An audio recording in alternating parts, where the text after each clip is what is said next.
بسم اللہ الرحمن الرحیم یا حسین یا حسین یا حسین یا حسین السلام السلام یا حسین السلام یا حسین یا حسین السلام السلام یا حسین یا حسین السلام یا حسین یا علی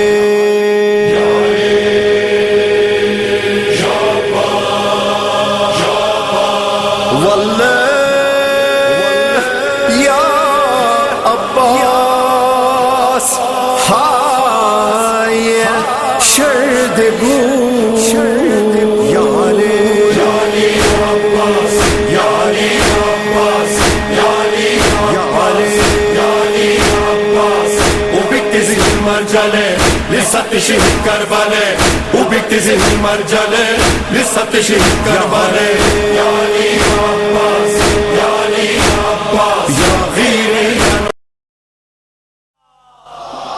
صلوات پر محمد ہانے آؤں ادب احترام سا سید الطلبہ علامہ عقیل الغروی صاحب جن کے گزارش کا نسخہ باندھے بے مبر تھے صلوات پر محمد و آل محمد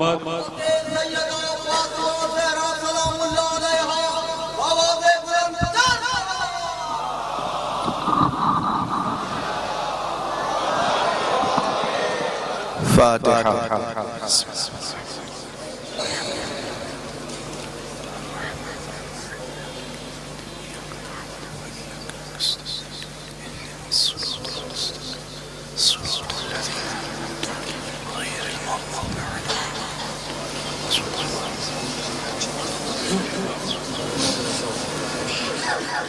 أعوذ بالله من الشيطان الرجيم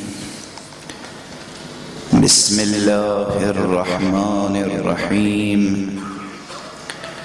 الحمد لله رب العالمين والصلاة والسلام على أشرف الخلائق أجمعين سيدنا وسيد الأولين والآخرين حبيبنا وحبيب إله العالمين إمام المرسلين وخاتم النبيين أبي القاسم المصطفى محمد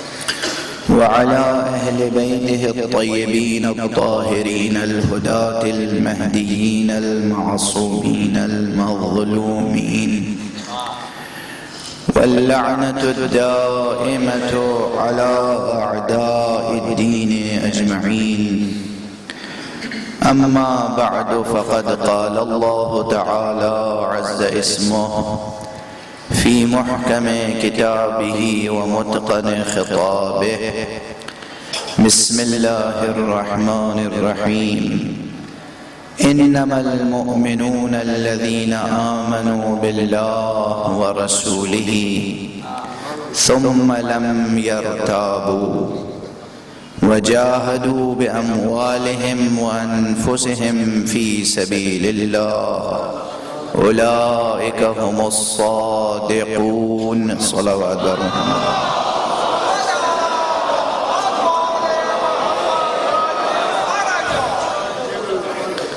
ایک مرتبہ اور بلندر صلوات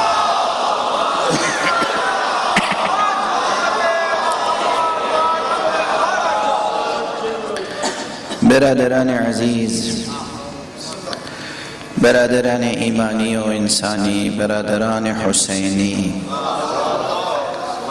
دنیا میں بہت سی جگہوں پہ میں اس طرح خطاب کرتا ہوں برادران حسینی کہہ کر مگر سندھ کے لوگوں کو جب خطاب کرتا ہوں تو ایک خاص لذت محسوس ہوتا ہے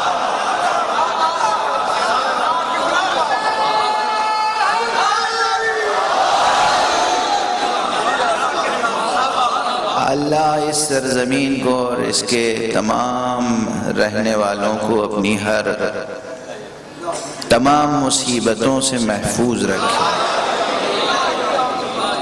یہ بڑی روشن سرزمین ہے.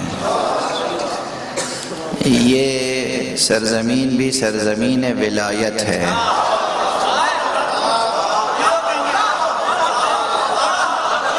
یہ سچی تاریخ ہے. یہ سچی تاریخ ہے. یہ سرزمین سرزمین ولایت ہے. دیکھیے میں یہاں کا رہنے والا نہیں ہوں، لیکن میں تاریخ اور تاریخ اہل بیت کی روشنی میں کہہ رہا ہوں یہ سرزمین سرزمین ولایت ہے. آپ حضرات کا ایک فریضہ ہے، جہاں تک میری آواز ہے، اس سرزمین ولایت کو، اس کی فضا کو غیر اہل ولایت کی آوازوں سے محفوظ رکھیں.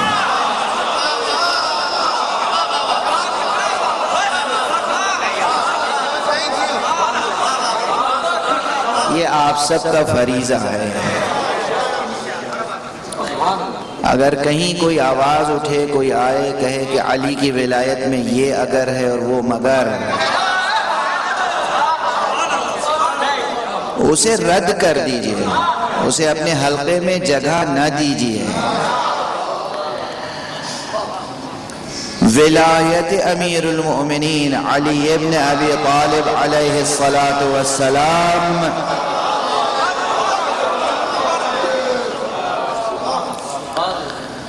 وہ قلعہ ہے جسے اللہ نے اپنا قلعہ کہا ہے.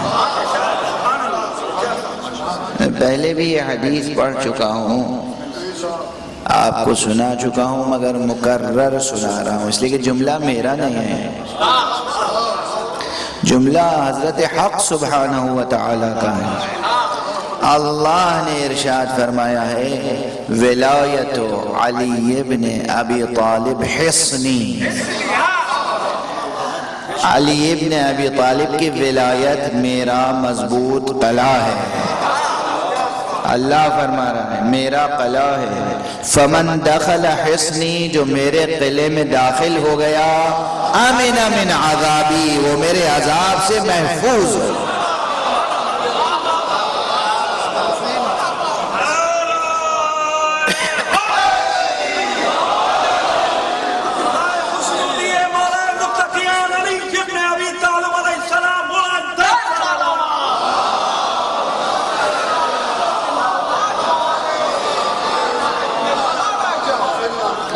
دیکھیے آپ میرے اسلوب سے واقف ہیں، میں بہت سی باتیں کہتا ہوں، چھوٹے چھوٹے نتائج حاصل کرنے کے لیے بڑی بڑی تمہیدوں سے گزرتا ہوں.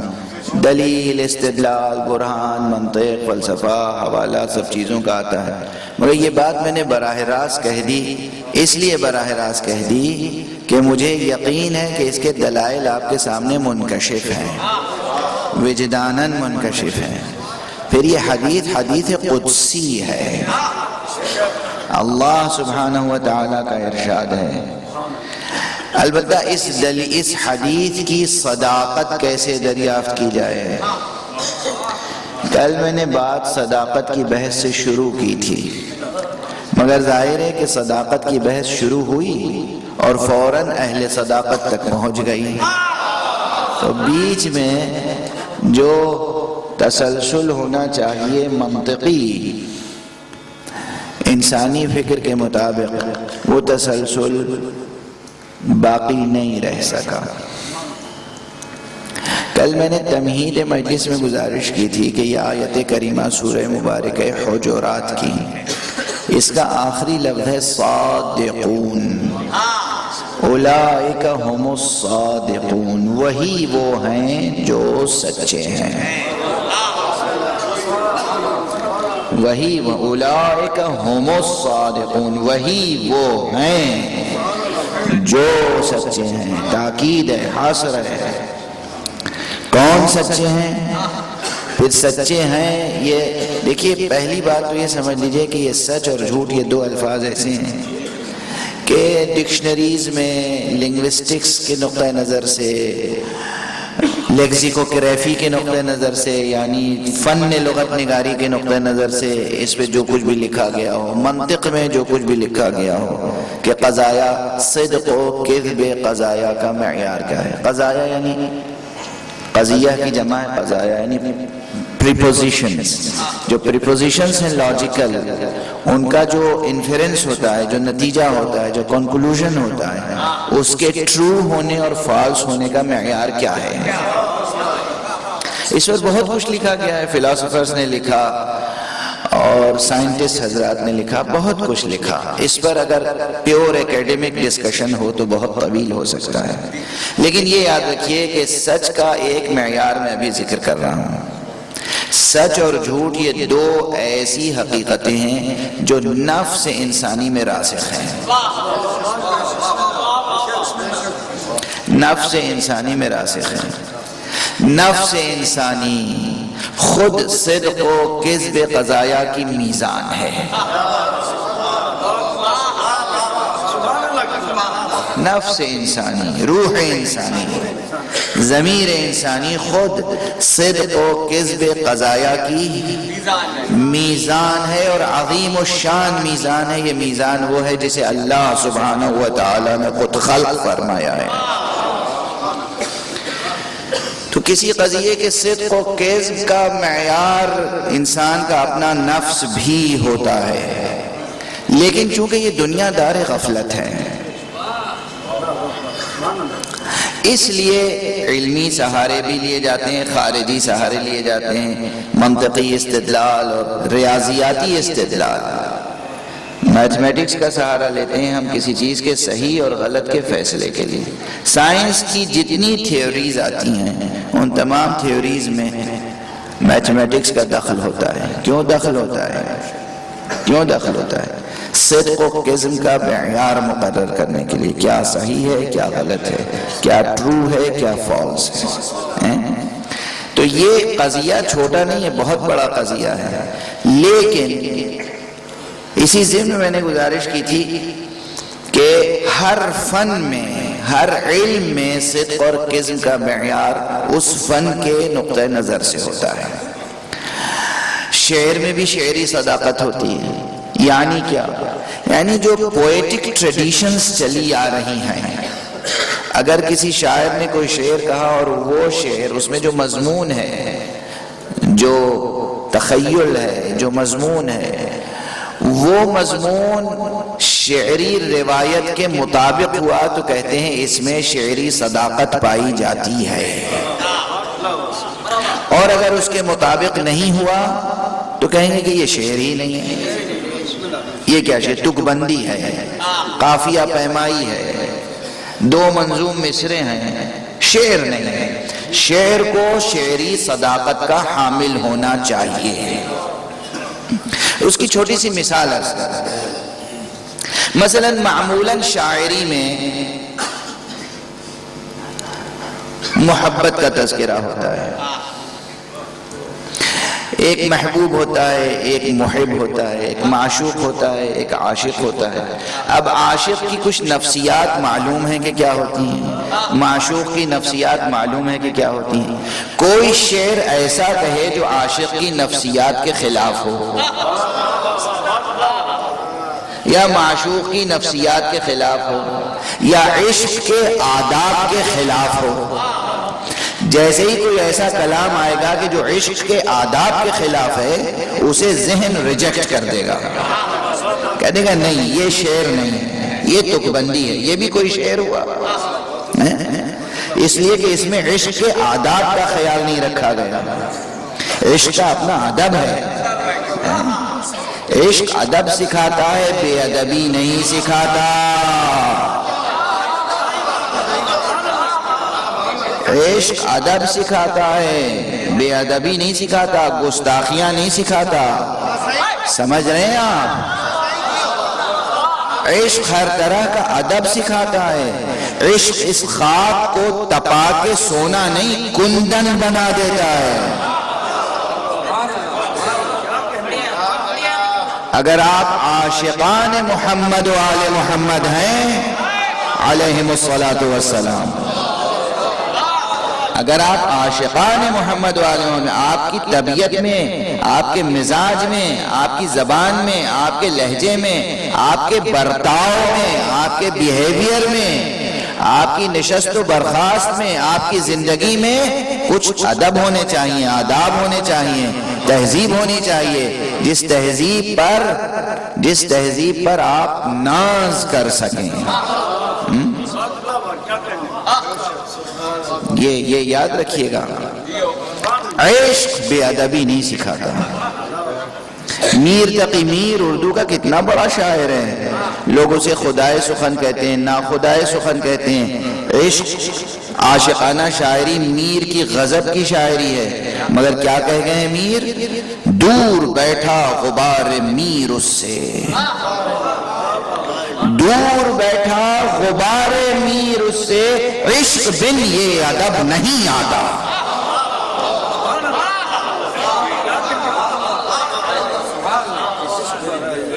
عشق بن یہ ادب نہیں آتا۔ تو عشق کے آداب ہیں۔ اگر کوئی شعر ایسا آ گیا کہ جس میں عشق کے آداب کے خلاف کوئی بات ہے، کہیں گے یہ کوئی شاعری ہے؟ وفاداری ایک اچھی صفت ہے، ایک اچھی قدر ہے۔ کوئی شاعر ایسا ہو جو بے وفائی کی تبلیغ کر رہا ہو، کہے وفا کی کوئی ضرورت نہیں، آپ اسے شعر کہیں گے؟ ریجیکٹ کر دیں گے۔ غیرت ایک اچھی صفت ہے، معشوق میں بھی غیرت ہوتی ہے، عاشق میں بھی غیرت ہوتی ہے۔ کوئی شاعر ایسا ہو جو غیرت کی صفت کو بے معنی قرار دے، کہیں گے یہ کوئی شاعری ہے؟ چاہے کتنے ہی حسین الفاظ ہوں، کتنے ہی خوبصورت الفاظ ہوں، کتنا ہی عمدہ ایکسپریشن ہو، مگر اگر اس میں غیرت کے مضمون کے خلاف بات ہے یا وفا کے مضمون کے خلاف بات ہے، کہہ دیں گے کہ یہ شاعری نہیں ہے۔ واضح ہے؟ تو شعری صداقت، اور بھی شعری صداقت کی بے انتہا مثالیں دی جا سکتی ہیں، لیکن اس وقت گفتگو کو وقت کے اندر محدود وقت کے اندر تمام بھی کرنا ہے، اس لیے میں مثال دے رہا ہوں کہ شاعری کے اپنے موازین ہیں، شعر کی اپنی روایتیں ہیں، اپنے ٹریڈیشنز ہیں، اس کے خلاف کوئی بات آئے گی تو کہیں گے اس میں شاعرانہ صداقت نہیں ہے۔ واضح ہے؟ اسی طرح لاجک میں آ جائیے، منطق میں آ جائیے۔ منطق کی اپنی ایک ریاضیاتی سطح ہے۔ منطق 2 اور 2 4 جانتی ہے، 2 اور 2 5، 2 اور 2 3 نہیں جانتی ہے۔ منطق ہر بات کو اس پر تولے گی، اگر قضیہ درست ہے تو درست، اگر قضیہ درست نہیں ہے تو غلط، باطل۔ لاجیکل پریپوزیشنز جو ہیں وہ ٹرو ہیں یا فالس، اس پر بڑی بحث ہے۔ اب وہاں پر بحث ٹیکنیکل جو بحثیں ہیں، صدق و کذب قضایا کی میں یہاں چھیڑنا نہیں چاہتا، یہ ہمارے لطیف مزاج رکھنے والے سامعین پر گراں گزرے کی بحث ہے۔ مگر ایک بات عرض کروں کہ جب کوئی بات، ایک معیار یہ ہے کہ جب کوئی بات کہی جائے تو 2 صورتیں ہو سکتی ہیں۔ ایک صورت یہ ہے کہ کہنے والے کے نزدیک وہ چیز سچی ہے یا نہیں،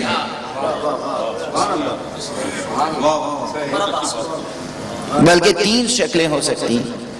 کہنے والے کے نزدیک کوئی بات صحیح ہے یا نہیں، یعنی چاہے وہ حقیقت میں غلط ہو، مگر جو قائل ہے، جو کہنے والا ہے، وہ اس کو صحیح سمجھ رہا ہے، تو اب اس قضیے کو سچا کہیں گے یا جھوٹا؟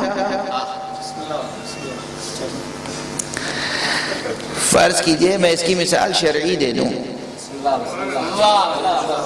ایک مجتہد کو اس سے سروکار ہمیشہ رہتا ہے، مجتہد اپنے حجرے میں بیٹھا ہوا ہے، 2 آدمی آئے جن پہ بھروسہ ہے، چہرے پہ داڑھی ہے، ماتھے پہ سجدے کا نشان ہے، بظاہر عادل ہیں، انہوں نے کہا کہ ہم نے چاند دیکھ لیا ہے۔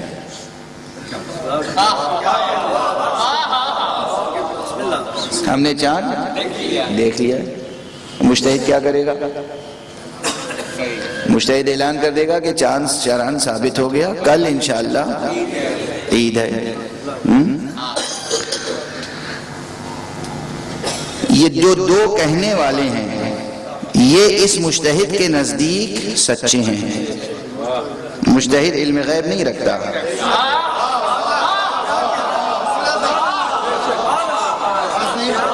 مجتہد علم غیب نہیں رکھتا.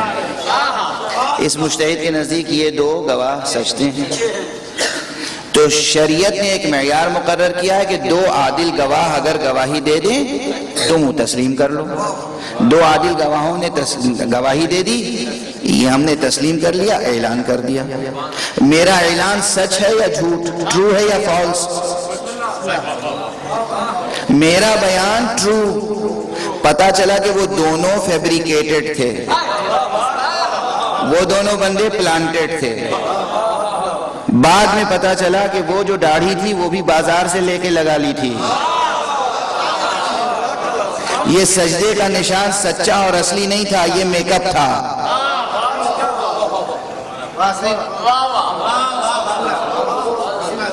یہ صدق کی بحث, صدق و کذب, کوئی پروپوزیشن ٹرو ہے یا فالس. آپ آسان سمجھتے ہیں اس بحث کو؟ آسان سمجھتے ہیں؟ یہ آخری زمانہ ہے. اس زمانے میں یہ سب بہت ممکن ہے, بہت ممکن ہے. عوام کو مجتہدین سے دور کرنے کے لیے طرح طرح کی سازشیں ہو رہی ہیں. اس سے ہوشیار رہنے کی ضرورت ہے.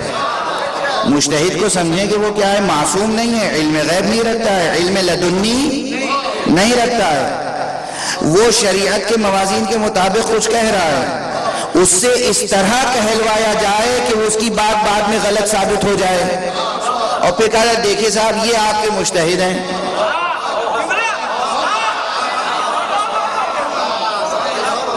اس لیے بیدار رہیں, بیدار رہیں, ہوشیار رہیں. دیکھیں مثالیں بھی جو دے رہا ہوں اس میں کوئی نہ کوئی پیغام ہے جو آپ تک منتقل ہو رہا ہے. مجتہد کو اللہ نے کیا حکم دیا ہے کہ دو عادل گواہی دے دے, تسلیم کر لو.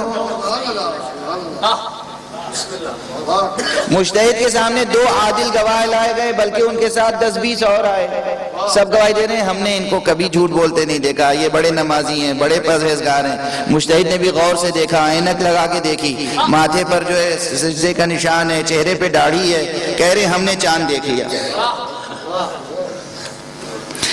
اب مجتہد نے جو فتویٰ دے دیا, حکم دے دیا کہ کل عید ہے, یہ صدق ہے یا کذب؟ کس معیار پر تولیں گے؟ اور وہ جو خود کہہ رہے ہیں وہ صدق ہے یا کذب؟ جو سن رہے ہیں, عمل کر رہے ہیں, ان کے لیے قضیہ سچا ہے یا جھوٹا؟ ایک قضیے کے سچے یا جھوٹے ہونے کا فیصلہ کتنا دشوار ہے.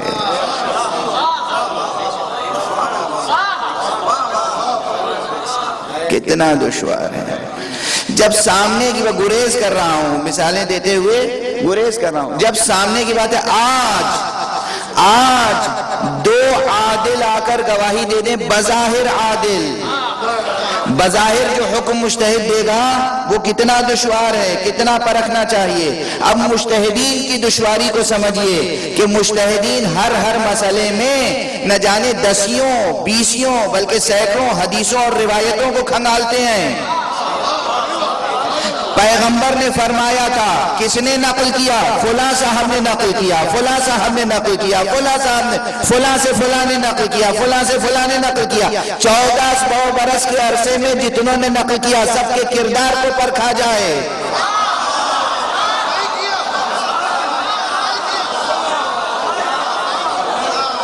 اس کے بعد فتویٰ دیا جائے. یہ کام ہے جو مجتہدین کر رہے ہیں. یہ افتخار ہے آپ کا کہ آج بھی مذہب جعفری میں, مذہب محمدی میں, شریعت محمدی کے ایسے مضبوط محافظین ہیں جنہیں دنیا چیلنج نہیں کر سکتی, اور وہ 1400 برس کی ماضی کی نسلوں کو پرکھ کے بتا دیتے ہیں روایت صحیح ہے یا غلط ہے. جس کا مولا مستقبل میں آنے والوں کی نسلوں کو بتا دے, اس کے غلام کم سے کم ماضی کی نسلیں تو بتا سکتے ہیں.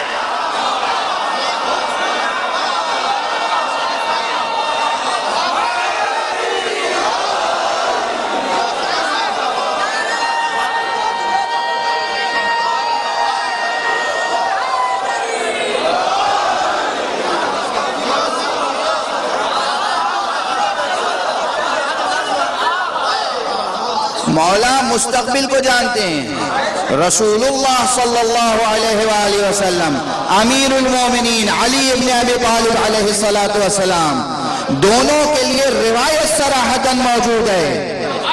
صراحتاً روایت موجود ہے. خود پیغمبر نے فرمایا میں آدم سے لے کر آج تک سب کی نسلوں سے واقف ہوں، اور اب سے لے کر قیامت تک سب کی نسلوں سے واقف ہوں. میں بتا سکتا ہوں کون واقعاً کس کا بیٹا ہے.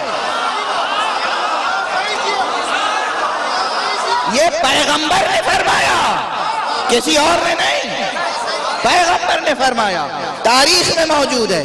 اور اس کے بعد کسی عجیب نازک وقت ہوگا جب حضور کو غیظ و غضب آ جائے، حضور کو جلال آ جائے. حضور منبر پر گئے اور کہا میں تمہاری نسلوں سے واقف ہوں.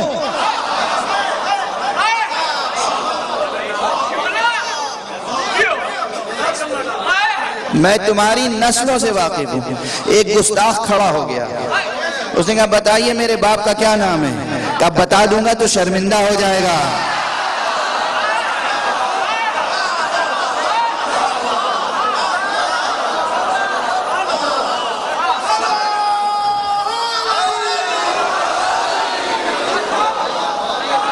یہ پیغمبر کا واقعہ ہے.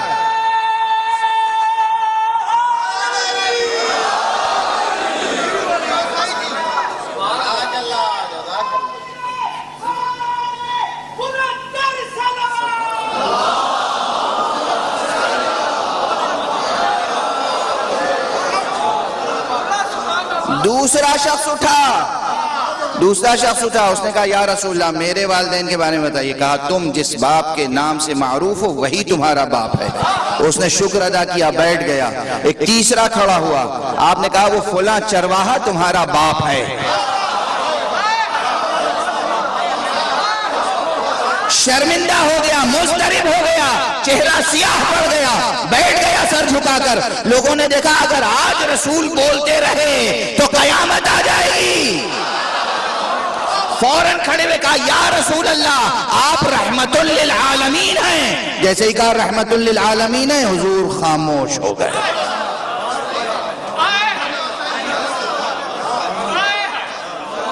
حضور خاموش ہو گئے اور منبر سے اتر آئے. منبر سے اتر آئے تو سب سے تو نہیں کہا، مگر کوئی ایک تھا جسے سینے سے لگا کے سب کچھ کہتے رہتے تھے. اگر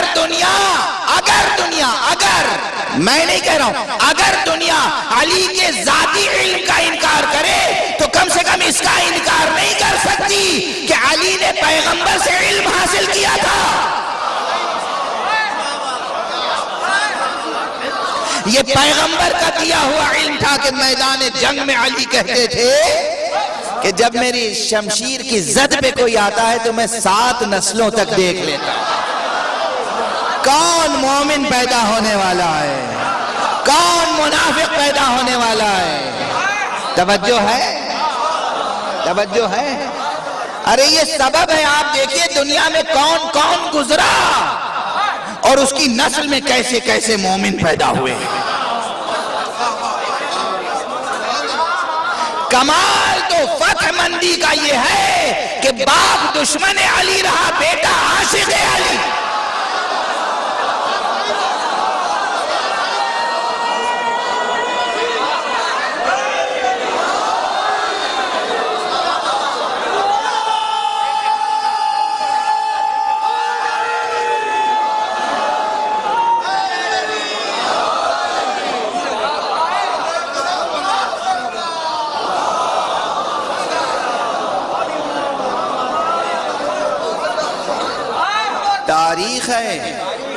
تاریخ ہے. باپ دشمن، بیٹا دوست، عاشق، جانثار، فداکار.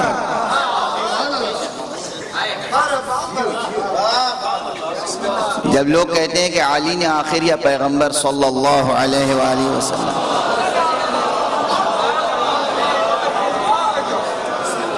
آخر جنہیں جانتے تھے کہ یہ منافق ہیں انہیں چھوڑ کیوں دیا، جینے کیوں دیا؟ مومن کے صدقے میں منافق جیتا رہا.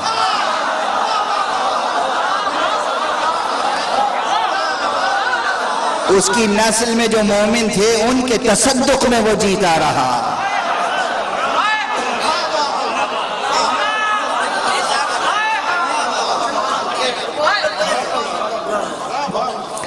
آنے والے مومنوں کے صدقے میں وہ منافقین جیتے رہے. اور پھر یقین تھا نا، یقین تھا کہ یہ نظام الہی وہ ہے، یہ نظام کائنات وہ ہے کہ وقتی طور پر کوئی کتنی ہی ملمع کاری کر لے مگر جو صدق ہے وہ صدق ہو کر رہے گا، جو کذب ہے وہ کذب ہو کر رہے گا. جو عاجز ہوتا ہے، جو ناتواں ہوتا ہے، جو مستقبل سے مایوس ہوتا ہے، وہ اضطراب کا شکار ہو کر ستم کی راہ اختیار کر لیتا ہے. لیکن جو مایوس نہ ہو، مطمئن ہو، جو اپنے رب پر یقین رکھتا ہو، توکل رکھتا ہو، جس کے سامنے مستقبل روشن ہو، وہ اضطراب کا شکار ہو کر اپنے سیاسی حریفوں کو قتل نہیں کرتا.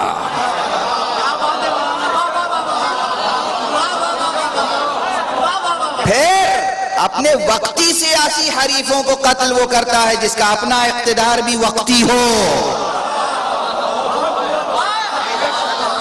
علی کا اقتدار وقتی نہیں تھا، علی کا اقتدار قیامت تک ہے، قیامت میں ہے، قیامت کے بعد ہے.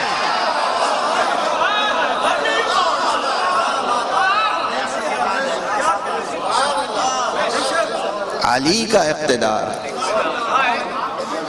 بہرحال بات صدق و کذب سے چلی تھی کہ صداقت کا معیار کیا ہوتا ہے. ہم کیسے سمجھیں کہ یہ حدیث نبوی، حدیث قدسی کہ ولایت علی ابن ابی طالب حصنی، علی ابن ابی طالب کی ولایت میرا قلعہ ہے. کس نے کہا؟ اللہ نے. اللہ کا بھی قلعہ ہے.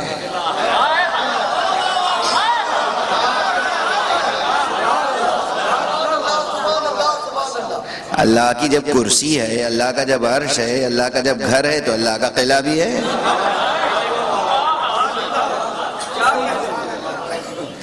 اچھا جو گھر ہوتا ہے، گھر ہوتا ہے، گھر میں تو ممکن ہے کہ تھوڑی سی کوشش کر کے اجنبی قبضہ کر لے، مگر قلعے پر قبضہ کرنا بہت مشکل ہے.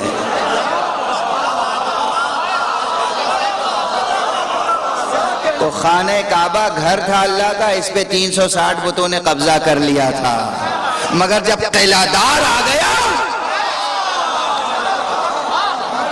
وہ قبضے سب ختم ہو گئے.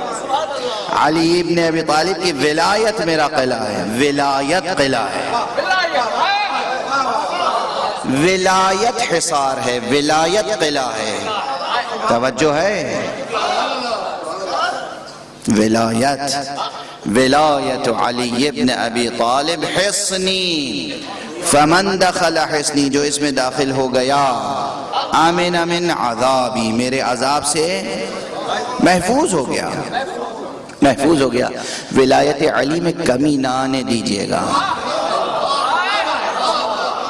مجھے معلوم ہے آپ سب اہل ولایت ہیں، مجھے معلوم ہے، بغیر ولایت کے کھچ کے تھوڑی آئے ہیں فرش عزا پر.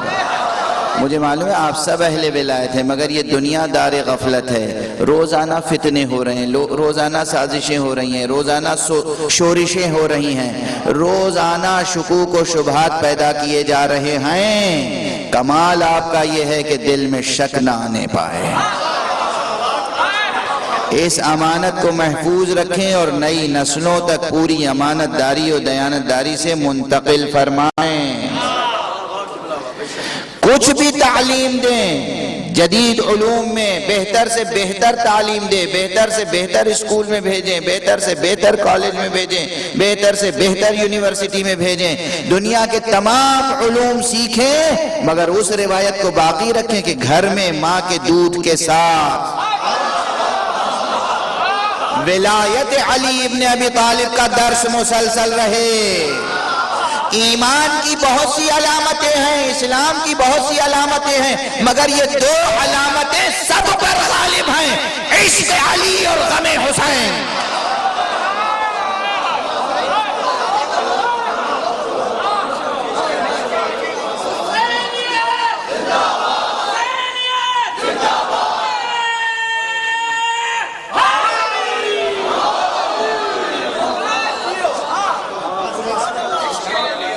بیٹا بیٹی کوئی بھی خطا کرے معاف کر دینا، مگر علی کی محبت اور حسین کے غم میں ذرا بھی کوتاہی کرے ہرگز معاف نہ کرنا۔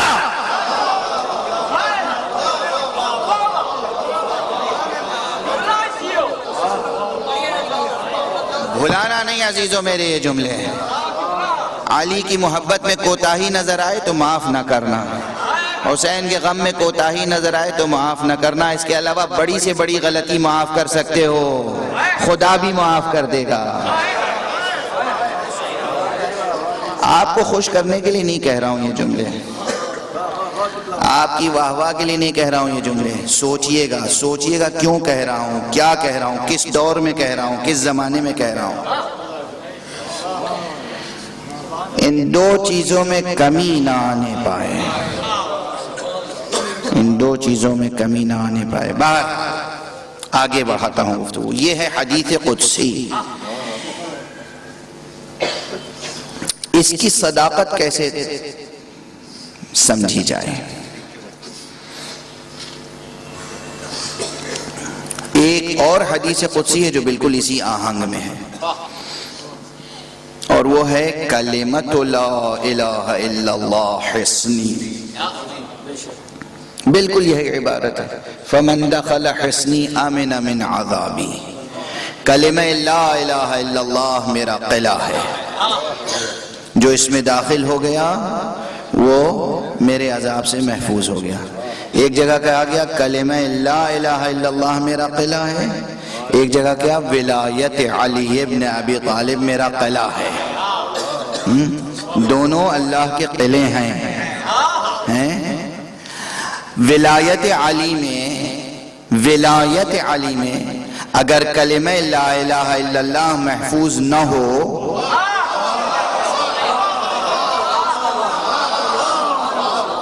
تو پھر وہ ولایت نہیں ہے۔ توجہ ہے ارباب ولا، دونوں جملے پیغمبر کے ذریعے سے ہم تک پہنچے ہیں، دونوں حدیث قدسی ہے۔ ولایت علی ابن ابی طالب حصنی اور کلمۃ لا الہ الا اللہ حصنی۔ اس لیے ولایت میں کلمہ لا الہ الا اللہ محفوظ رہنا چاہیے۔ ہر وہ نعرہ جو تقاضائے توحید سے ٹکرا جائے وہ ولایت کا نعرہ نہیں ہو سکتا۔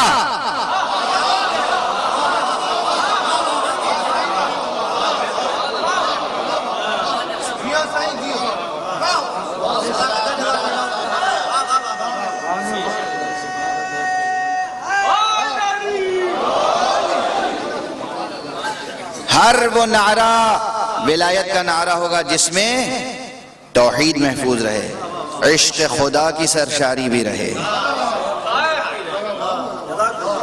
اصل میں اب ایک تعبیر دے رہا ہوں جو ادبی ہے، حقیقت اصلی ایک ہے، لا الہ الا اللہ یہ ہے حقیقت۔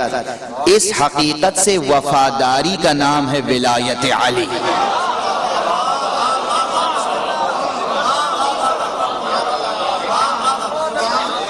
توحید کلمہ اخلاص سے وفا کا نام ہے ولایت علی۔ ولایت علی وہیں ہوگی سچی جہاں کلمہ لا الہ الا اللہ ہوگا۔ جہاں کلمہ لا الہ الا اللہ ہوگا وہاں ولایت نہیں ہو سکتی۔ تاریخ میں دیکھ لیجئے وہ گروہ جو آخر تک پیغمبر کے مقابلے میں لات و حبل و عزا کو لے کر آتا رہا جنگوں میں۔ بدر میں کون آیا تھا؟ احد میں کون آیا تھا؟ خیبر میں کون آیا تھا؟ خندق میں کون آیا تھا؟ بطور خاص بدر، احد اور خندق کون آیا تھا؟ کون آیا تھا؟ ارے آپ کو یاد نہ ہو تو آپ تخت شام پر بیٹھنے والے باغی شام کی زبان سے سن لیں۔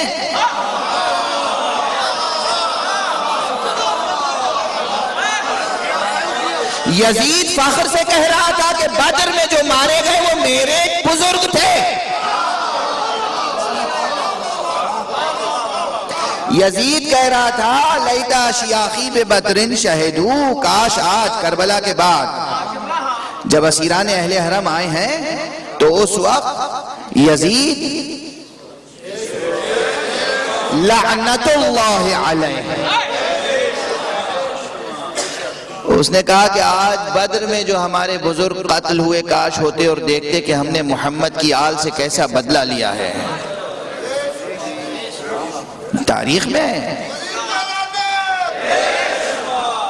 تو تاریخ میں یہ ہے کہ یزید کے آباء و اجداد بدر میں آئے، احد میں آئے، خندق میں آئے، بار بار رسول کے مقابلے آئے، لے کے کیا آتے تھے ساتھ میں؟ لات، حبل، عزا، ان بتوں کو ساتھ میں لاتے تھے۔ میدان جنگ میں بت ساتھ میں آتے تھے، میدان جنگ میں بت ساتھ میں آتے تھے، اور وہ ان بتوں کو اپنا مولا کہتے تھے، بتوں کو اپنا مولا کہتے تھے، بتوں کی دہائی دے کے فوجیوں کو آمادہ کرتے تھے، لو جنگ کرو، ان بتوں کا ساتھ دو، ان بتوں کو بچاؤ۔ اور پیغمبر نے نعرہ دیا تھا کہ تم لوگ مسلمانوں ان کے مقابلے میں کہو اللہ مولانا ولا مولا لکم، ہمارا مولا اللہ ہے۔ پیغمبر کلمہ لا الہ الا اللہ پر جنگ کر رہے تھے، مشرکین بتوں کے ساتھ بتوں کی خاطر جنگ کر رہے تھے، تو جن کی وفاداریاں ہمیشہ بتوں کے ساتھ رہیں، وہ اس کے معنی ہے کہ انہوں نے کلمہ لا الہ الا اللہ دل سے قبول نہیں کیا۔ جنہوں نے کلمہ لا الہ الا اللہ دل سے قبول نہیں کیا، وہی تاریخ میں علی کے دشمن نظر آئے۔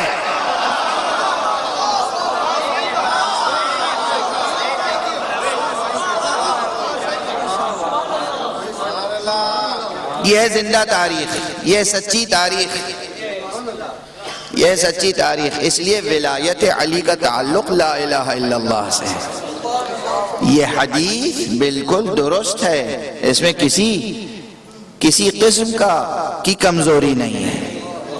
تو صدق و کذب حدیث جانچنے کے لیے یہ بھی دیکھنا چاہیے کہ واقعاً اس حدیث کے متن میں جو مضمون ہے وہ کیا ہے۔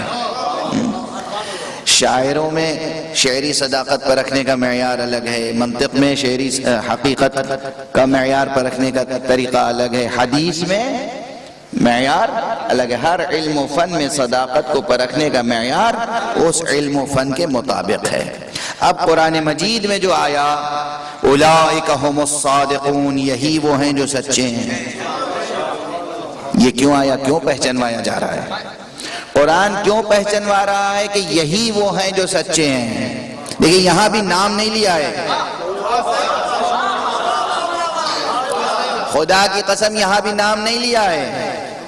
قرآن مجید نے ایک جگہ حکم دیا ہے کہ اے ایمان لانے والو کونوا مع الصادقین، تم سچوں کے ساتھ ہو جاؤ۔ کس کا حکم ہے؟ اللہ کا حکم ہے، تم سچوں کے ساتھ ہو جاؤ۔ کونو حکم ہے، اللہ کا حکم ہے، سچوں کے ساتھ ہو جاؤ۔ یہ کس دور کے لیے حکم تھا؟ دور پیغمبر کے لیے بھی تھا، اور قیامت تک آنے والے تمام انسانوں اور تمام مسلمانوں کے لیے ہے کہ تم سچوں کے ساتھ ہو جاؤ۔ ٹھیک ہے نا؟ تم سچوں کے ساتھ ہو جاؤ، یہ حکم ہے قرآن کا۔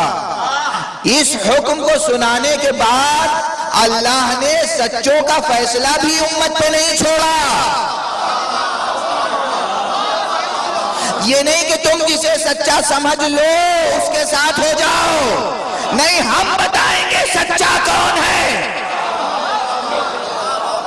ایسے صفات بیان کر دیں گے، ایسے صفات بیان کر دیں گے کہ کسی قسم کا اشکال پیدا نہ ہو، کسی قسم کا ابہام پیدا نہ ہو، کسی قسم کا شبہ پیدا نہ ہو، تصویر پر سچوں کی کسی قسم کا غبار پیدا نہ آ جائے، کسی قسم کا حجاب نہ آ جائے، کسی قسم کا پردہ نہ آ جائے۔ اس لیے یہ آیت سورہ مبارکہ حجرات میں رکھ دی، انما المؤمنون، یہ بے حصار نہیں ہے، کھلا ہوا دروازہ نہیں ہے، حصار ہے، حصر ہے۔ انما، بس مومن تو وہ ہیں جو اللہ پر ایمان لاتے ہیں اور اس کے رسول پر، اور پھر کیا؟ ثم لم یرتابوا، پھر کبھی شک نہیں کرتے. اور کیا کرتے ہیں؟ شک نہیں کرتے. وجاہدوا، اور جہاد کرتے ہیں. بِأَمْوَالِهِمْ، اپنے مال سے. وَأَنفُسِهِمْ، اور اپنی جانوں سے. فِي سَبِيلِ اللَّهِ، أُولَئِكَ هُمُ الصَّادِقُونَ، وہی وہ لوگ ہیں جو سچے ہیں. یہ ہے قرآن کی بلاغت، یہ ہے قرآن کی فصاحت، یہ ہے قرآن کا اعجاز کہ مختصر لفظوں میں اتنی روشن تصویریں پیش کر دی کہ خدا کی قسم چہرے سامنے آ جاتے ہیں، سچوں کے پیکر ابھر کے سامنے آ جاتے ہیں. کون ہے جو اللہ پر ایمان لایا؟ کون ہے جو رسول پر ایمان لایا؟ کون ہے جس نے ایمان لانے کے بعد کبھی شک نہیں کیا؟ ہمیں دو چہرے نظر آتے ہیں، کھلے ہوئے دو چہرے، صاف صاف دو چہرے. ایک طرف کہنے والا کہتا ہے کہ ہم نے آج ایسا شک کیا کہ اس سے پہلے کبھی ایسا شک نہیں کیا تھا. ایک طرف کہنے والا کہتا ہے کہ جب سے مجھے حق دکھایا گیا کبھی مجھے شک لاحق نہیں ہوا.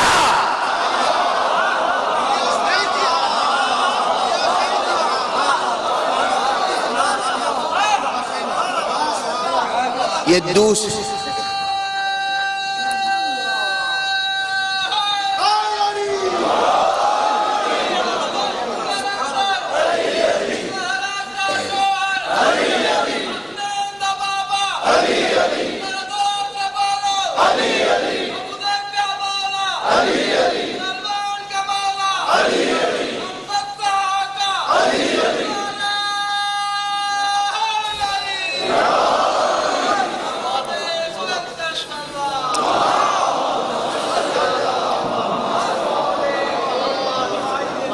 یہ کسی اور کا جملہ نہیں ہے.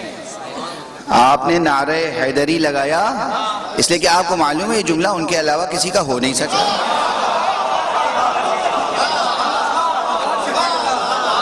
نہج البلاغہ اٹھا کے دیکھیے، یہ جملہ نہج البلاغہ میں موجود ہے.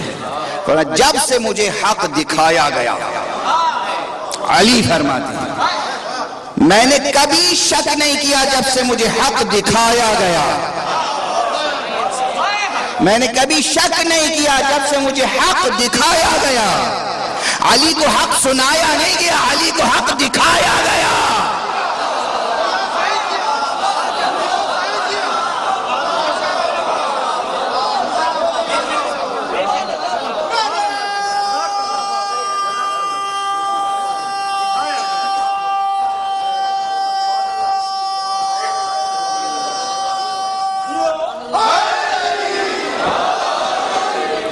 جب سے مجھے حق دکھایا گیا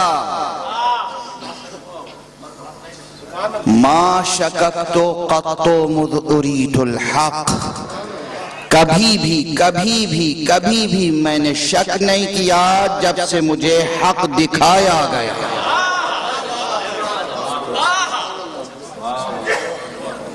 یہ جملہ کہنے کی کیا ضرورت تھی؟ اگر مولا یہ جملہ نہ بھی کہہ دے تو قیامت تک کوئی پیدا نہیں ہو سکتا تھا جو علی کے ہاں کوئی شک ڈھونڈ کے نکال دے. ہو نہیں سکتا تھا مگر تصویر کو اور نمایاں کرنے کے لیے. کہا دیکھو تم نے وہ آواز سنی ہے نا کسی شکاک کی، شک کرنے والے نے اپنے شک کا اعتراف کر لیا نا، اب میرے یقین کا اعتراف بھی نوٹ کر لو.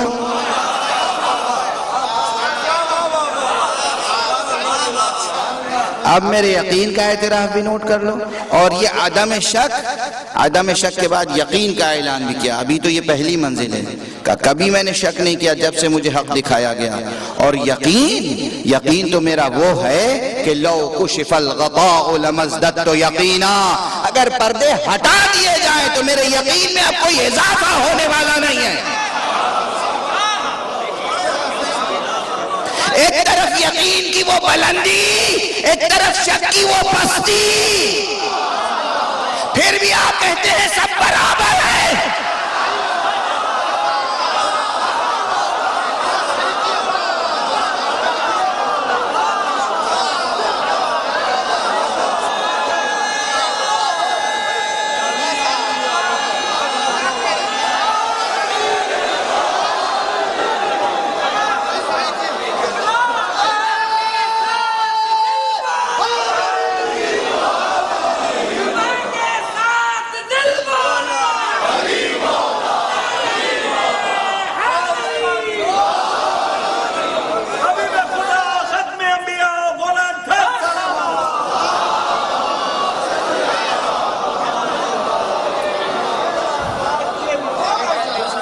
ادھر یقین کی یہ بلندی، ادھر شک کی وہ پستی.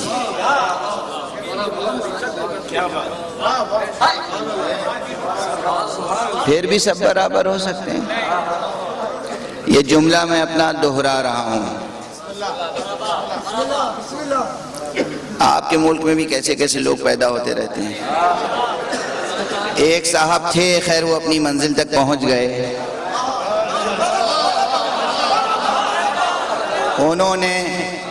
ان سے میرا مناظرہ ہوا تھا، باقاعدہ مناظرہ ہوا تھا. نیو یارک میں مناظرہ ہوا تھا 97 میں. تو ان کا کہنا تھا، یہاں آپ کے یہاں ٹی وی پہ برابر ان کی تقریریں آتی تھیں. وہ کہا کرتے تھے کہ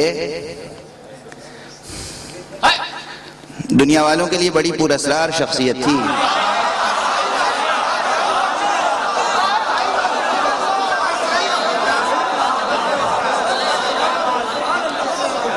وہ ایک جملہ کہا کرتے تھے کہ اسلام کو سب سے زیادہ نقصان پہنچا ہے نظریہ عصمت سے. نعوذ باللہ.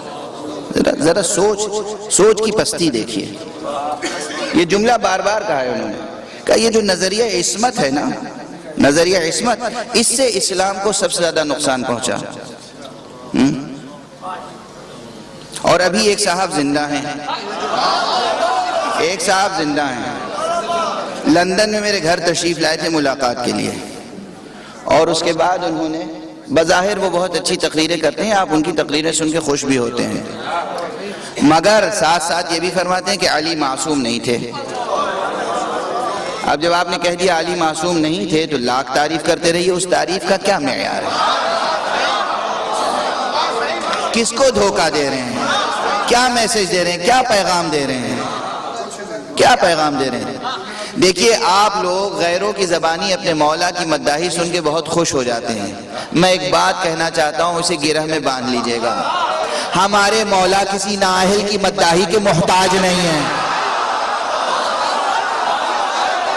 علی ہے. علی کی مدح یا خدا کر سکتا ہے یا محمد.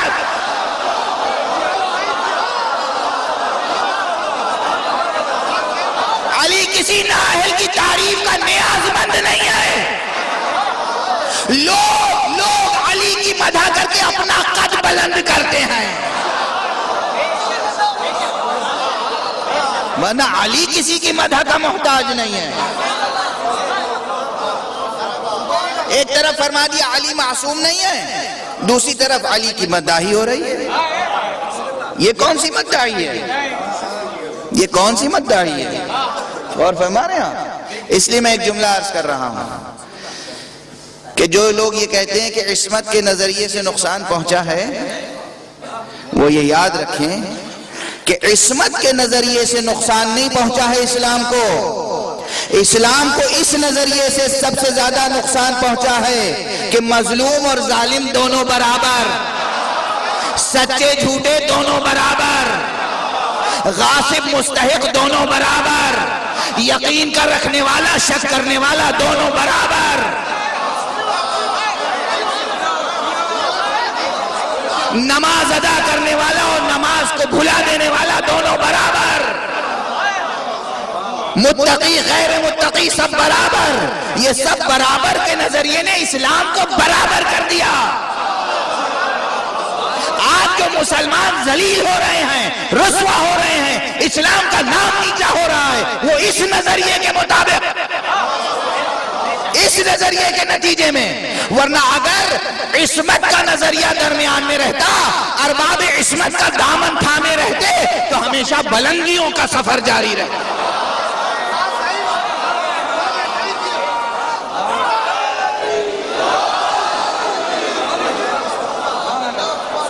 ہمیشہ بلندیوں کا سفر جاری رہتا.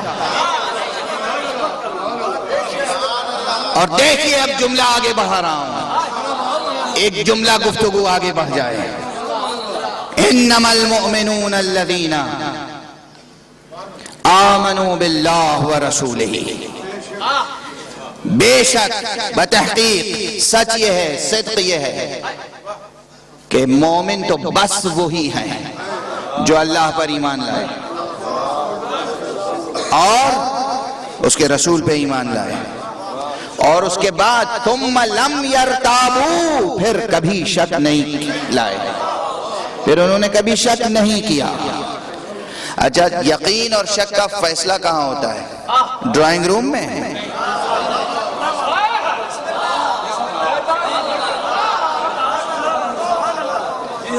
عشرت قدوں میں؟ ایوان سیاست میں؟ پارلیمنٹ میں؟ اسمبلی میں؟ عام عیش و راحت کی محفلوں میں؟ یقین اور شک کا فیصلہ ہوتا ہے صرف میدان جہاد میں۔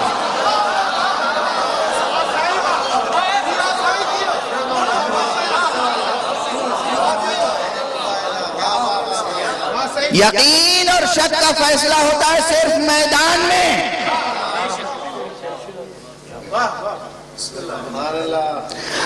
قرآن مجید نے اسی لیے شک نہ ہونے کی شرط رکھنے کے بعد جہاد کی شرط لگائی۔ قرآن کی منطق ہے، قرآن کی منطق ہے۔ یہ آیت سورہ مبارکہ حجرات کل پڑھا تھا یا نہیں؟ اب یہ میں نہیں کروں، ماشاءاللہ ہاتھ بھی اٹھا دیا ایک جوان نے۔ خدا آپ سب کو سلامت رکھے۔ سورہ حجرات پڑھیے گا گھر پہ جا کے، مختصر سورہ ہے، 2 صفحوں کا سورہ ہے۔ سورہ حجرات، اس کی یہ آیت ہے کہ بس مومن وہ ہیں جو اللہ پہ ایمان لائے، رسول پہ ایمان لائے، ایمان لانے کے بعد پھر پھر لم یرتابو، کبھی شک نہ لائے، کبھی شک نہ کرے، وجاہدوا، اور جہاد کرے، باموالہم وانفسہم، اپنے مال سے، اپنے نفس سے، فی سبیل اللہ، اللہ کی راہ میں۔ جہاد کے میدان میں وہی ٹھہرے گا جو صاحب یقین ہوگا۔ شک کے ساتھ قدم ٹک ہی نہیں سکتے۔ اس لیے تاریخ میں جو کچھ ہے اس کے صدق و کذب، ٹرو یا فالس ہونے کا نتیجہ فوراً ہم 2 4 کی طرح کر لیتے ہیں۔ ہم دیکھتے ہیں جو جمع رہا میدان میں وہ سچا، جس کے قدم اکھڑ گئے وہ شکار، وہ شک کرنے والا میدان میں ٹک نہیں سکتا۔ جسے شک ہو وہ اپنی گردن کیوں کٹائے گا؟ خدا معلوم حق ہے کہ باطل، پتہ نہیں محمد کا اللہ ہے کہ نہیں ہے، پتہ نہیں محمد نبی ہے کہ نہیں ہے۔ یہ شک جسے ہوگا وہ گلا زیر خنجر رکھے گا؟ نہیں رکھے گا نا۔ بس جب تک میدان میں رہے گا تب تک چہرے پر نقاب پڑا رہے گا، پردہ پڑا رہے گا۔ اس لیے میں کہتا ہوں تاریخ کا احسان ہے ہم پر۔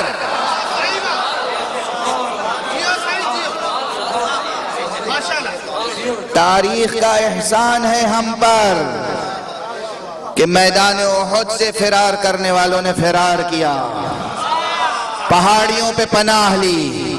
تاریخ نے بھی لکھا، قرآن نے بھی لکھا، قرآن نے لکھا کہ انہوں نے فرار کیا، قرآن نے لکھا فرار کیا۔ اس کے بعد ایک لطیف روایت ہے، سنا دوں؟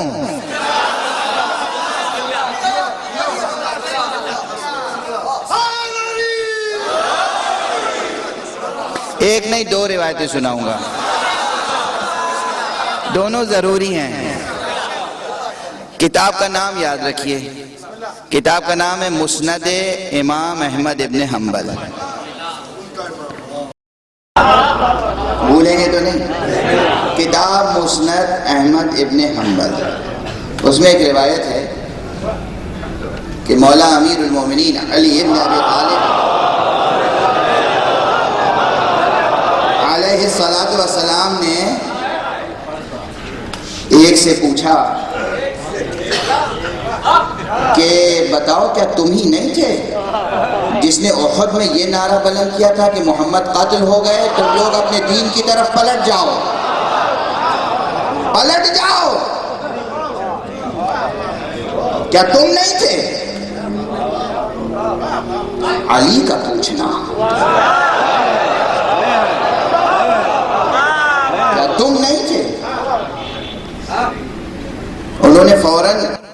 ایک نے ایک کا نام لے لیا.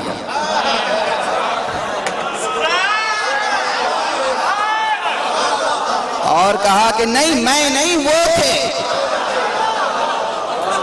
علی کی حکمت ہے کہ کس سے کس کے لیے گواہی لے لی.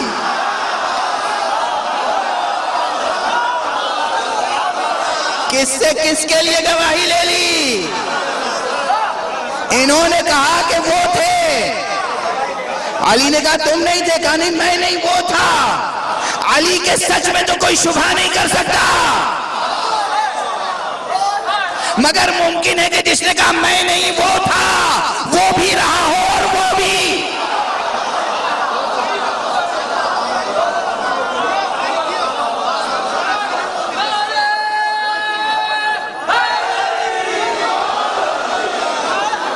یہ روایت مسند امام ابن حنبل میں ہے. اگر اس میں نہ ہوتی تو میں ہرگز نہ پڑھتا. میں نے اپنی ان آنکھوں سے روایت پڑھی ہے. ایک طرف یہ کہ تم میدان احد میں تم نہیں تھے جس نے کہا تھا سب لوگ اپنے دین کی طرف پلٹ جاؤ، محمد مر گئے، قتل ہو گئے. اللہ اکبر اللہ اکبر اللہ اکبر اللہ اکبر. یہ صحیح کتابیں کس دریائے فرات میں دھوئی جائیں.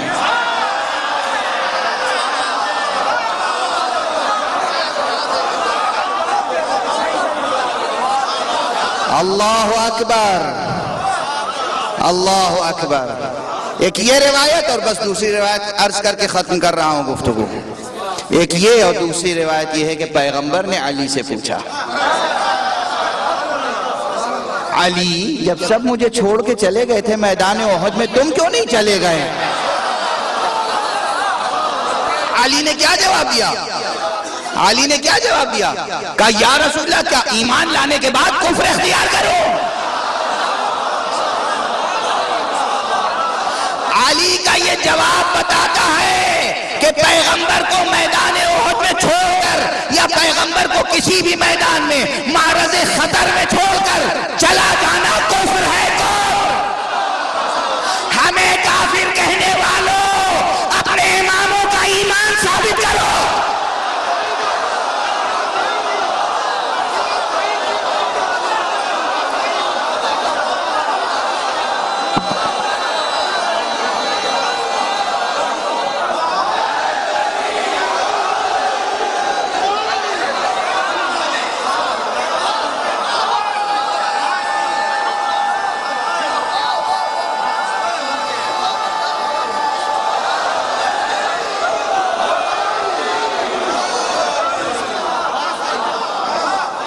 ہمیں کافر کہنے والے اپنے سربراہوں کا ایمان ثابت کریں.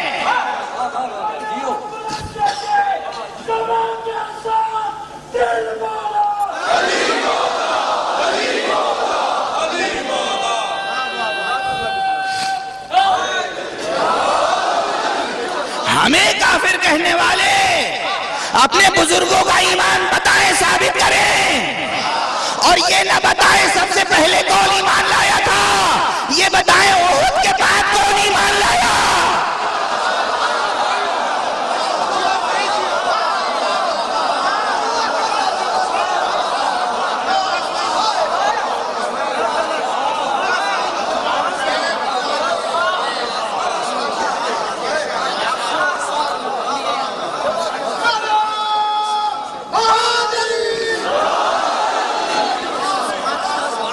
یہ مسئلے اس لیے زیر بحث آئے کہ قرآن کی شرطیں ہیں.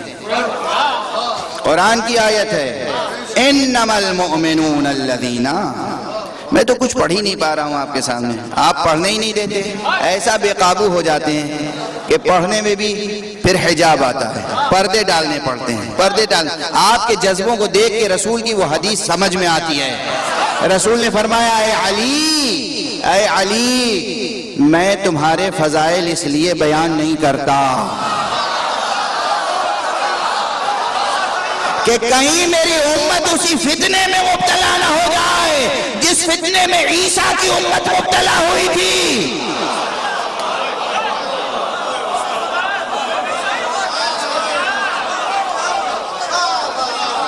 علی میں تمہارے فضائل اس لیے بیان نہیں کرتا کہ کہیں میری امت اسی فتنے میں مبتلا نہ ہو جائے جس فتنے میں عیسیٰ کی امت مبتلا ہوئی۔ پیغمبر نے بہت سے فضائل علی کے بیان نہیں کیے، اگر سب بیان کر دیتے تو آج کیفیت کیا ہوتی؟ جتنے بیان کیے جب اس کا تحمل نہیں ہے،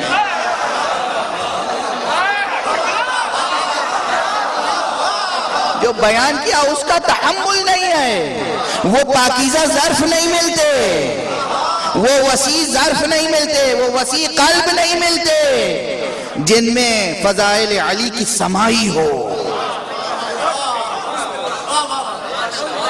علی کے فضائل سن کے کوئی دیوانہ ہو جاتا ہے، کوئی مجنون ہو جاتا ہے، کوئی نصیری ہو جاتا ہے، کوئی کچھ ہو جاتا ہے، کوئی کچھ ہو جاتا ہے۔ علی کے فضائل سن کر شیعہ خدا، شیعہ محمد رہنا یہ کمال ہے۔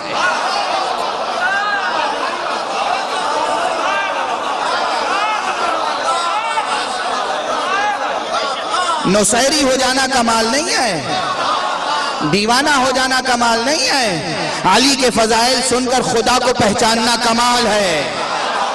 یہ بندہ جس کا ہے وہ خدا کیسا ہوگا؟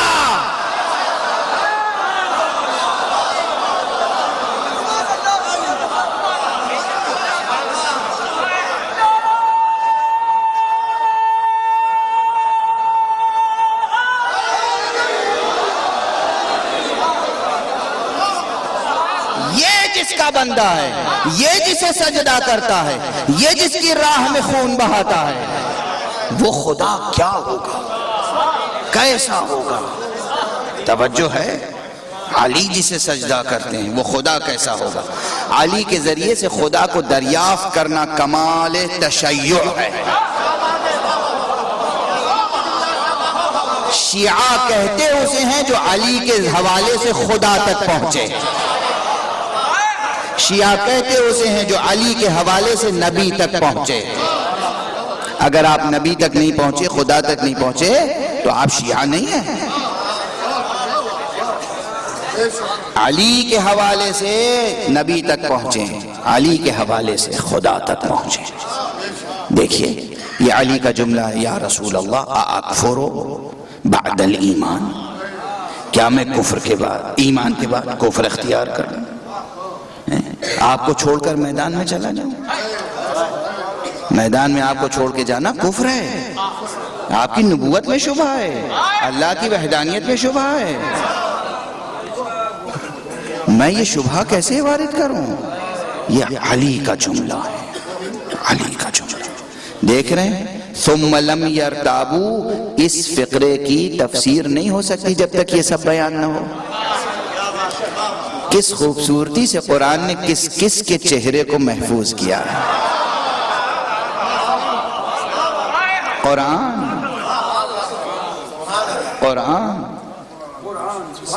انما المؤمنون الذین آمنوا باللہ ورسولہ ثم لم یرتابوا، بے شک بس مومن تو وہی ہیں جو اللہ پر ایمان لائے، جو رسول پہ ایمان لائے اور اس کے بعد پھر شک نہ لائے، شک نہ پیدا کرے، شک میں مبتلا نہ ہو، اور اس کے بعد وجاہدوا بِأَمْوَالِهِمْ وَأَنفُسِهِمْ فِي سَبِيلِ اللَّهِ، اور اپنے مال سے، اپنی جانوں سے اللہ کی راہ میں جہاد کرے۔ کس نے جہاد کیا اللہ کی راہ میں؟ اور دونوں جہاد، مال سے بھی جہاد، جان سے بھی جہاد۔ کس نے کیا؟ کس نے کیا؟ لاؤ مثالیں لاؤ، بس اب گفتگو ختم ہونی چاہیے، آج کل انشاءاللہ باقی گفتگو ہوگی۔ کس نے کیا مال سے جہاد؟ کس نے کیا جان سے جہاد؟ کس نے کیا جان سے جہاد؟ امیر المومنین کا جہاد، آپ کا مجاہدہ، آپ کی قربانیاں۔ علی جیسا شجاع، علی جیسا غیور، علی جیسا بہادر، علی جیسا غنی، اپنے قد یمین سے محنت کر کر کے کماتے تھے اور ساری کمائی غریبوں میں بانٹ دیتے تھے اللہ کے نام۔ کس کے نام پر؟ اللہ کے نام۔ اپنے پیٹ پر پتھر باندھ لیتے تھے۔ یہ علی تھے۔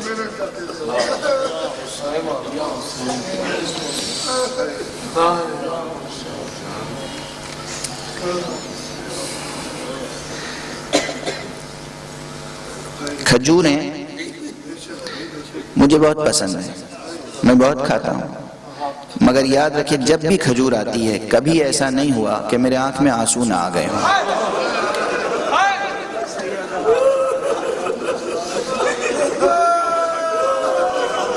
ایک ایک کھجور کے لیے میرا مولا ایک ایک ڈول پانی کھینچتا تھا، ایک کھجور، بڑے بڑے ڈول پانی کھینچ کے باغ میں سینچائی کرتے تھے، ایک ڈول پانی کھینچنے کی مزدوری مولا کو ایک خرما ملتا تھا۔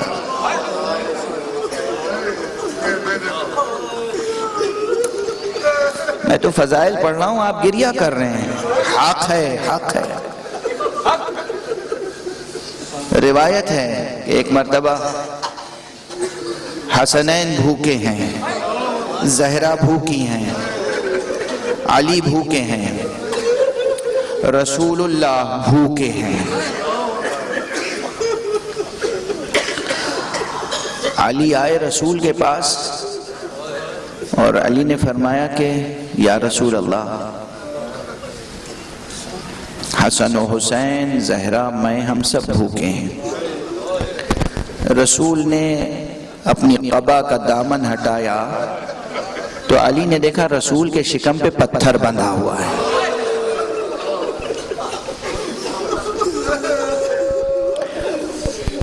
علی نے دیکھا چہرہ رسول کا زرد ہے، ہونٹ لرزنے، رسول بھی بھوکے ہیں۔ فوراً واپس نکلے، مسجد سے گئے اور ایک اجنبی کے باغ میں گئے، مدینے سے تھوڑے فاصلے پر گئے اور کہا تمہیں مزدور کی ضرورت ہے؟ کہا ہاں ہے۔ باغ میں پانی ڈالنا ہے؟ کہا میں تیار ہوں، مجھ سے مزدوری لوگے؟ علی نے 16 یا 17 ڈول کھینچے، سینچائی کی۔ اس نے ان 16 یا 17 ڈول کے بدلے 16 یا 17 خرمے دیے۔ علی وہ خرمے لے کے سیدھے رسول پاک کے پاس آئے، ان خرموں سے رسول کی بھی بھوک مٹی، علی کی بھوک مٹی، حسنین اور زہرا کی بھوک مٹی۔ یہ روایت جس کے سامنے ہو وہ خرما کھا نہیں سکتا جب تک کہ آنسو نہ بہا لے۔ یہ معتبر روایت ہے، یہ غیر معتبر روایت نہیں ہے، یہ معتبر روایت ہے۔ یہ مجاہدہ نفس، یہ اس لیے نہیں کہ یہ نادار تھے، فی الواقع نادار نہیں تھے، کماتے تھے، غریبوں میں بانٹ دیتے تھے، خود اپنے لیے اس طرح آذوقہ فراہم کرتے تھے۔ یہ ہے جہاد بالمال،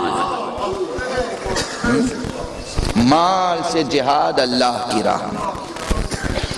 اور یہی روایت تھی کہ جو پیغمبر سے چلی، مولا علی سے چلی، زہرا و حسن سے چلی، حسین تک پہنچی۔ ایک روایت ہے جو میں روز عاشورہ پڑھا کرتا ہوں مگر اس وقت بھی ذہن میں آ گئی ربط و تسلسل کلام کے ساتھ، وہ یہ کہ روز عاشورہ جب میرے مولا یکا و تنہا رہ گئے، ایک حسین اور ان کے گرد بے پناہ فوج، امام نے دیکھا کہ اس فوج میں ایک شخص آ رہا ہے، صفوں کو چیرتا، پھاڑتا، جگہ بناتا، راستہ نکالتا، آگے بڑھتا آ رہا ہے، مضطرب ہے، بے چین ہے، ہاتھ میں تلوار ہے۔ امام کے قریب آ کر غور سے دیکھا اس نے اور اس کے بعد کہا السلام علیک یا ابا عبداللہ، السلام علیک یا عبداللہ، اے اللہ کے بندے تم پہ سلام ہو۔ حسین نے فوراً اس کا نام لے کر جواب دیا اور ابھی یہ متوجہ نہیں ہوا، ملتفت نہیں ہوا، نام لے کر جواب دیا امام نے اور فرمایا کہ تو ابھی ابھی کربلا پہنچا ہے، تو اجنبی معلوم ہوتا ہے۔ کہاں میں اجنبی ہوں، مگر اتنی بڑی فوج میں آپ مجھے کیسے پہچان گئے کہ میں اجنبی ہوں؟ کہا میں اس لیے پہچان گیا کہ آج اتنی بڑی فوج مجھے قابل سلام نہیں سمجھتی،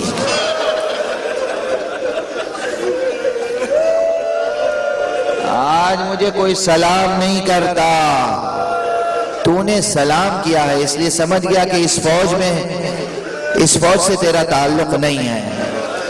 اور تو نے مجھے عبداللہ کہہ کر سلام کیا ہے. میں عبداللہ نہیں، میں ابا عبداللہ ہوں، میں ابو عبداللہ ہوں. گفتگو ہوئی، تمام مکالمے حذف کر رہا ہوں. امام نے کہا فوراً واپس چلا جا.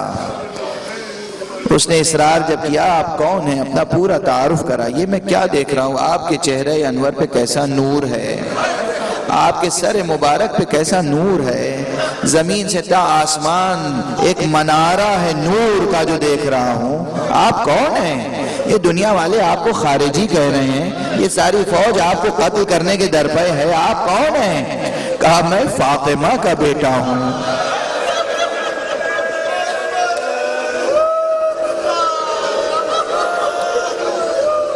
میں علی ابن ابی طالب کا بیٹا ہوں، میں رسول کا فرزند ہوں، میں حسین ابن علی ابو عبداللہ.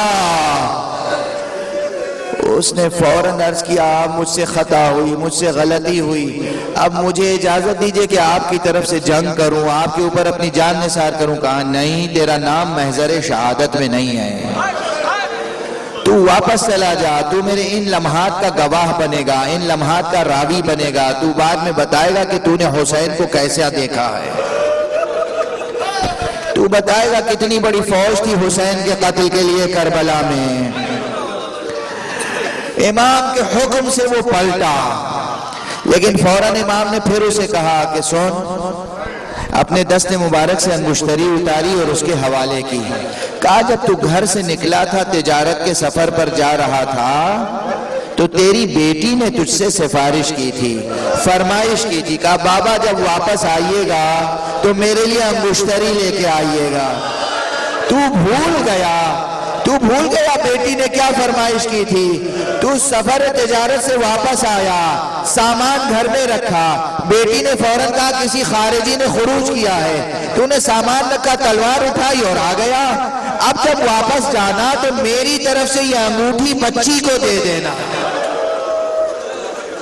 یہ انگوٹھی اپنی بیٹی کو دینا اور کہنا بیٹی وہ کوئی خارجی نہیں تھا، وہ رسول اللہ کا نواسا فاطمہ کا بیٹا حسین تھا.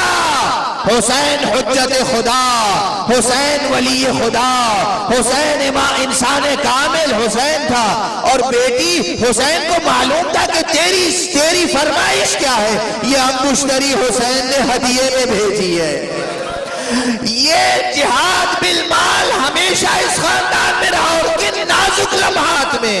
بس تقریر کر چکا، اب طاقت ساتھ نہیں دے رہی ہے. بس ایک جملہ کہوں گا، آقا آپ دوسروں کی بیٹیوں کی فرمائشوں کا خیال رکھتے.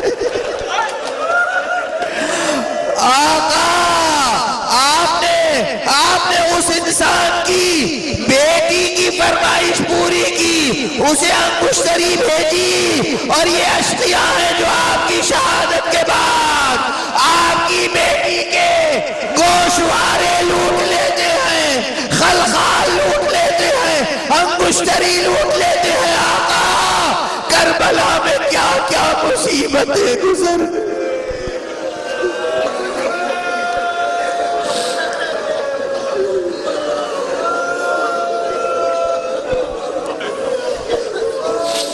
انا للہ و انا الیہ راجعون. رضا بقضائہ و تسلیما لامرہ. پروردگار ہمیں علوم قرآن اور معارف اہل بیت سے آشنا رکھ. پروردگار قرآن مجید کی آیتوں کے معانی روشن فرما دے. پروردگار جن صادقین کی، جن مومنین کی تصویریں قرآن مجید میں تو نے محفوظ فرمائی ہیں، ہمیں ان سے وابستگی عطا فرما. پروردگار ہمیں نفاق و اہل نفاق سے دور رکھ. پروردگار ہمیں مشرکین و کافرین کے شر سے محفوظ رکھ. پروردگار ہمیں تہذیب آل محمد پر پورے استحکام کے ساتھ گامزن رکھ.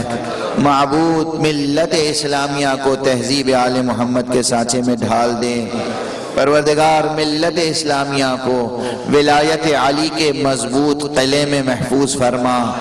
پروردگار اپنے ولی آخر کو اذن ظہور عطا فرما، اور ہمیں ان کے ہم رکاب دشمنان دین، دشمنان انسانیت اور دشمنان اہل بیت سے جنگ و جہاد کی توفیق عطا فرما۔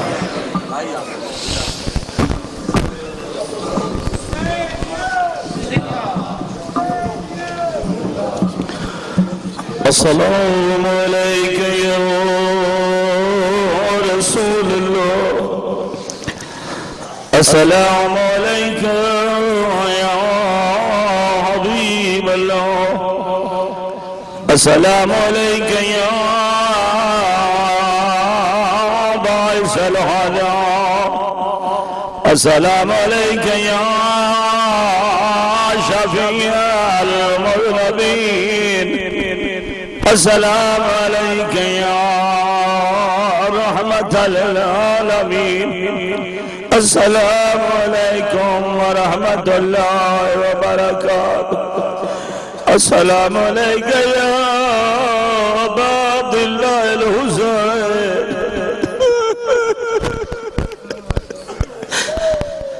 السلام علیک یا ابا عبداللہ الحسین،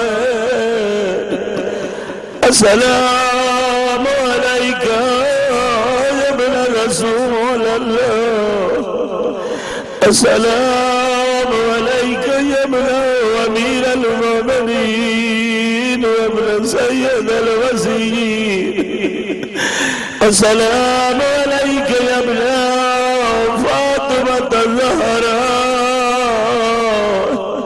سیدات النساء العالمین، السلام علیک یا ایھا المظلوم ابن المظلوم، السلام علیک یا جمیع شہداء کربلاء علیہ السلام، خصوصاً السلام علیک یا سکائے سکینہ، یا قمر بنی ہاشم، یا باب الہوائج، یا مولا عباس ابن امیر المؤمنین علیہ السلام، السلام علیکم ورحمت اللہ وبرکاتہ، فیا لیتنی کنت معکم فأفوز فوزا عظیما، السلام علیک یا غریب الغرباء، السلام علیک یا معین الضعفاء والفقراء، السلام علیک یا شمس الشماس، السلام علیک یا انیس النفوس، السلام علیک ایھا المدفون بأرض الدوس، السلام علیک یا مغیث الشیعة والزوار فی یوم الجزاء، السلام علیک یا علی ابن موسیٰ